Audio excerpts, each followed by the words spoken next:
Assalamualaikum warahmatullahi wabarakatuh. Para pemirsa Madrasah Virtual Ulil Albab yang dirahmati oleh Allah. Alhamdulillahirabbil alamin.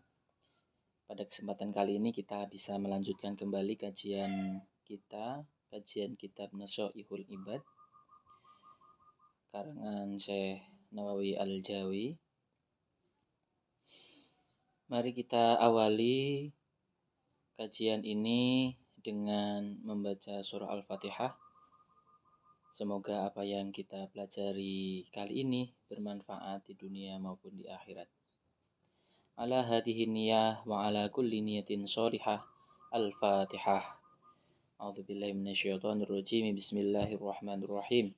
Alhamdulillahirabbil alamin arrahmanir rahim maliki yaumiddin. Iyyaka na'budu wa iyyaka nasta'in ihdinas shiratal mustaqim. Shiratal ladzina an'amta 'alaihim ghairil maghdubi 'alaihim waladdallin. Rabbi firli wa liwalidayya wa lil mu'minina amin ya rabbal alamin. Bismillahirrahmanirrahim. Mari kita mulai untuk memasuki materi kita. Masih babus sunai, maqalah yang kedua. Wal maqalatu tsaniyah, maqalah yang kedua. Qala an-nabiyyu alaihi salam, alaikum bimujalasatil ulama. Tetaplah kalian semua, istiqomahlah kalian semua untuk selalu bimujalasatil ulama, untuk selalu dekat dengan para ulama, untuk selalu bergaul dengan para ulama, untuk selalu menghadiri majlis-majlis para ulama. Kemudian Syekh Nawawi Al-Jawi mensyarahi kata al-ulama dengan al-amilina. Kita seharusnya selayaknya mendekati para ulama. Ulama yang seperti apa? Ulama yang al-amilina, ulama yang selalu mengamalkan ilmunya. Kenapa kemudian Syekh Nawawi Al-Jawi mensyarahi dengan al-amilina? Ya, mungkin karena ada ulama yang tidak mengamalkan. Mereka hanya pandai berpidato, pandai berretorika, tapi tidak al-amilina, tidak mengamalkan ilmu yang telah dipelajarinya. Wastima'i kalamil hukama'i. Wajib bagi kita semua untuk istima'i kalamil hukama, untuk mendengarkan petuah-petuah para hukama, para ahli hikmah. Ayil alimina bidzatillahi. Para hukama adalah mereka yang al-alimina bidzatillahi, mereka yang mengetahui hakikat daripada zat Allah Subhanahu wa taala. Al-hukama adalah mereka yang selalu fokus, yang hatinya selalu berzikir kepada Allah Subhanahu wa taala. Al-musibina fi aqwalihim wa af'alihim. Dengarkanlah, ikutilah kalamnya para hukama yang mengetahui zat Allah, yang mana mereka dalam ucapan dan perbuatannya selalu tepat, selalu benar. Jadi mungkin para hukama ketika memberikan solusi, misal kamu harus A, maka kita harus mengikutinya A. Karena kemungkinan besar apa yang disampaikan oleh al-hukama adalah al-musibin. Apa yang dikatakan, apa yang diperbuat adalah sesuatu yang benar. Karena apa? Karena mereka hanya menisbatkan, memfokuskan hanya kepada Allah Subhanahu wa ta'ala. Fa inna Allah ta'ala yuhyil qalba al-mayyita binuril hikmati. Sesungguhnya Allah Subhanahu wa ta'ala menghidupkan hati yang mati, menghidupkan hati yang keras, menghidupkan hati yang gelap, menghidupkan hati yang selalu ingkar, selalu menolak tentang kebenaran. Dihidupkan dengan apa? Binuril hikmah, dengan cahayanya para ahli hikmah. Ya, makanya ketika kita mempunyai masalah, mempunyai permasalahan hidup, apa yang harus kita lakukan? Ya tentunya kita harus mendatangi ulama, mendatangi hukama. Karena ilmu yang disampaikan oleh para ulama, para hukama akan menghidupkan hati yang telah mati. Apa yang disebut dengan nurul hikmah? Di sini kemudian dijelaskan al-ilmin nafi, ilmu yang bermanfaat.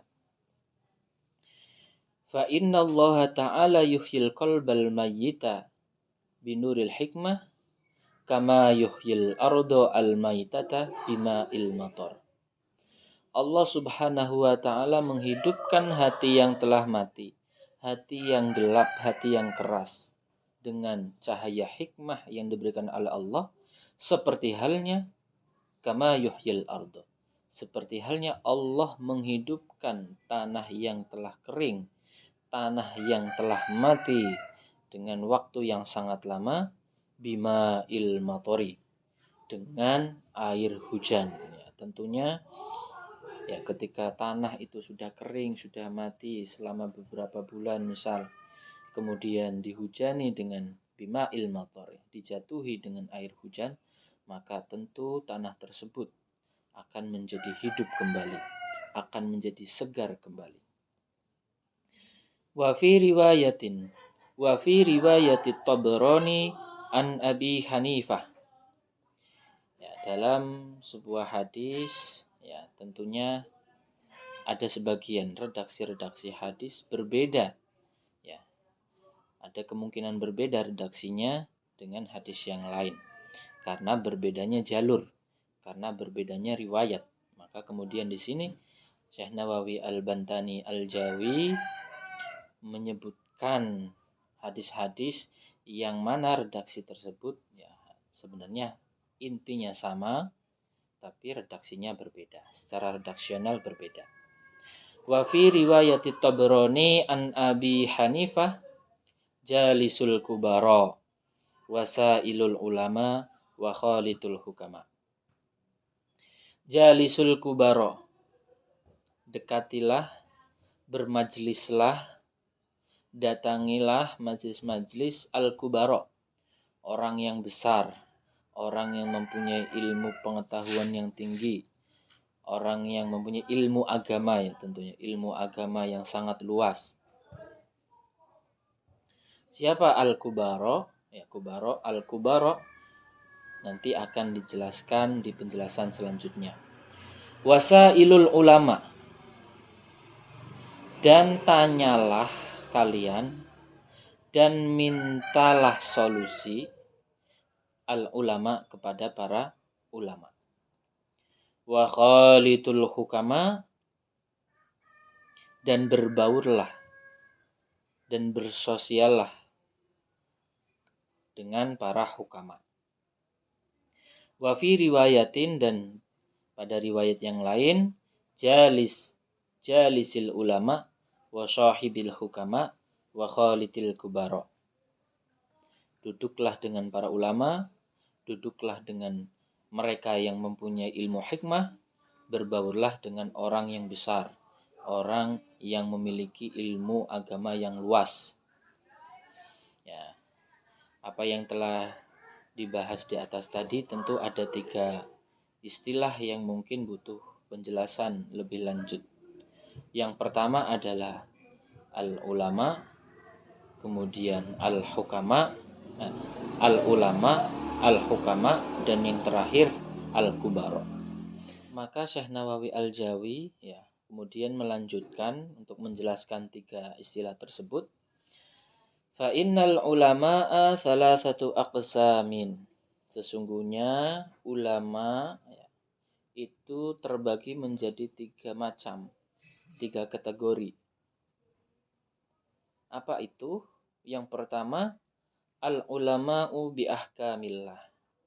Kategori yang pertama adalah al-ulama bi ahkamillah. Para ulama, para ustadz, para kiai yang mengetahui hukum-hukum Allah. Siapa mereka? Wahum ashabul fatwa. Mereka adalah orang yang berhak untuk berfatwa. Jadi ada kategori ulama yang memang fannya, yang memang bidangnya adalah memberikan fatwa. Entah itu ya fatwa fikih, ya mungkin ya fatwa fikih, fatwa yang harus fatwa yang berkaitan dengan kehidupan bermasyarakat. Wal ulama'u bidzatillah faqat. Kemudian kategori atau jenis yang kedua adalah al ulama'u bidzatillah faqat. Ulama yang hanya fokus, yang hanya memikirkan kepada zatnya Allah Subhanahu wa ta'ala, tidak yang lain. Jadi tidak memandang dunia, tidak memandang jabatan, tidak memandang harta. Yang dilihat, yang difokuskan hanya zatillah, hanya zatnya Allah Subhanahu wa ta'ala. Siapa mereka? Wahum al-hukama. Yang dimaksud dengan al-ulama bizatillah adalah hukama, para ahli hikmah. Fa fi madakhilatihim tahdzibun lil akhlaqi. Ya, maka ya di antara daripada kemampuan yang dimiliki oleh para hukama adalah tahdzibun lil akhlaqi. Mereka selalu membersihkan hatinya. Mereka selalu memperbaiki akhlaknya. Mereka selalu ingin berbuat baik, tentu dengan tujuan ridho Allah Subhanahu wa ta'ala.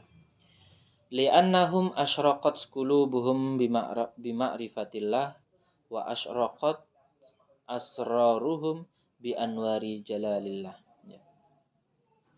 Karena para hukama tersebut selalu fokus kepada Allah, maka hatinya kemudian asyraqat qulubuhum.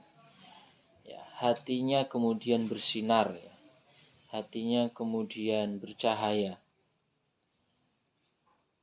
Karena sebab ma'rifatillah, karena sebab dia mengetahui zatnya Allah atau hakikat Allah sebagai Tuhannya. Wa asyraqat asraruhum bi anwari jalalillah. Bismillahirrahmanirrahim. Kemudian wal ulama'u bil qismaini. Adapun ulama yang memiliki kemampuan seperti halnya 2 kategori ulama di atas. Jadi ulama yang ketiga ini adalah ulama yang mereka memiliki kemampuan untuk berfatwa, ashabul fatwa, dan juga mereka yang al-ulama'u bidzatillah, wahum al-kubara. Ulama yang memiliki kemampuan untuk berfatwa, memiliki kemampuan untuk ma'rifatillah, mereka adalah wahum al-kubara. Ya, jadi al-kubara adalah ulama yang memiliki 2 kemampuan tersebut. Kemampuan untuk berfatwa, kemampuan untuk bima'rifatillah, kemampuan untuk mengetahui hakikat Allah Subhanahu wa ta'ala. Fa inna mukhalata ahlillah tuksabu ahwalan saniyatan. Maka sesungguhnya ketika kita bergaul dengan mereka, ketika kita bermajlis dekat dengan mereka, tuksabu ahwalan saniyatan, kita akan memperoleh, kita akan mendapatkan ahwalan saniyatan, akan mendapatkan perbuatan yang luhur, akan mendapatkan akhlak yang luhur. Wan naf'u bil lahzi fawqan naf'i bil lafzi. Adapun pengawasan mereka, penglihatan mereka, lirikan daripada Al-Kubara itu merupakan sebuah kemanfaatan bagi kita. Fauqan naf'i bil lafzi, daripada kemanfaatan yang didapatkan dari perkataannya, dari lafalnya. Jadi mungkin ya kita pernah menemui seseorang yang mana lirikannya itu sudah menenteramkan hati kita, yang mana penglihatannya itu sudah bermanfaat untuk kita. Ya, mereka lah orang-orang yang disebut dengan Al-Kubara, orang yang memiliki kemampuan untuk berfatwa dan kemampuan bima'rifatillah, untuk mengetahui hakikat Allah Subhanahu wa ta'ala. Faman nafa'aka lafzuhu wa man la fala. Ya. Barang siapa seseorang yang hanya dengan lirikannya kita bisa mengambil manfaat, yang mana lirikannya bisa membuat kita nyaman, bisa membuat kita tenang, maka apalagi dengan ucapannya. Wa man la fala. Dan barang siapa yang mana ketika liriknya, dan barang siapa yang lirikannya itu tidak bermanfaat, tidak bisa membuat kita nyaman, maka ucapannya pun tidak akan memberikan kemanfaatan atau tidak akan memberikan kenyamanan kepada kita. Wa man la fala. Jadi kategori Al-Kubara ini memang ulama yang tingkat yang paling atas ya. Karena mereka memiliki dua kemampuan, sahibul fatwa dan ma'rifatillah. Yang mana lirikannya, pandangannya, sapaannya selalu membuat kita tenang. Para hadirin jamaah madrasah virtual yang dirahmati oleh Allah, alhamdulillah kita tadi telah mempelajari daripada maqalah yang kedua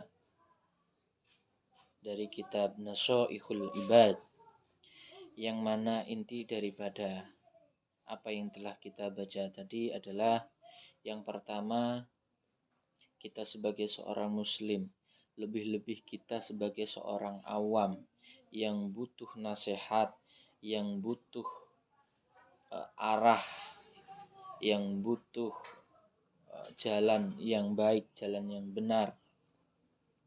Tentunya selayaknya kita harus mujalasatil ulama. Kita harus duduk bermajlis, menghadiri majlis para ulama. Ketika ada permasalahan masalah hukum, misal masalah fikih, tentunya kita tanya kepada ahlinya, tanya pada ulama. Ataupun ketika kita memiliki masalah dalam hidup, memiliki masalah rumah tangga, memiliki masalah dalam kemasyarakatan, tentunya sebaiknya kita langsung datang, langsung menemui para ulama, para hukama, dan para kubaro. Tentunya dengan mendatangi mereka, hidup kita akan menjadi tenang, hidup kita akan penuh dengan solusi-solusi, sehingga ketika kita menjalani sebuah kehidupan, kita akan menjalaninya dengan nyaman dan dengan bahagia. Mungkin itu yang bisa kami sampaikan dalam pertemuan ini. Semoga apa yang kita pelajari dapat bermanfaat bagi kita semua di dunia maupun di akhirat. Mari kita akhiri pertemuan yang singkat ini dengan membaca hamdalah bersama-sama. Alhamdulillahirabbil alamin. Kita akan bertemu di pertemuan selanjutnya. Wallahu a'lam bishawab. Assalamualaikum warahmatullahi wabarakatuh.